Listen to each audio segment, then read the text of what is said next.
Hi guys, welcome back to our Wix Harmony series. For today's video, we are going to learn how to add elements onto your Wix Harmony site. Let's get started. Simply go to the Add button on the top left. Click All in order to browse through the elements available.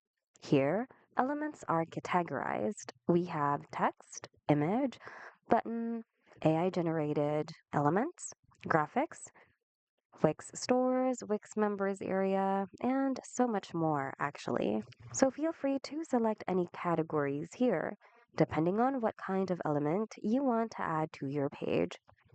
If you choose a static element, like a text or an image, for example, you can just simply drag and drop it like so, or click it to add it to your page. However, if you want to add apps, instead of dragging and dropping it, first, you're going to click on it. A pop-up will open of its features and everything else it contains.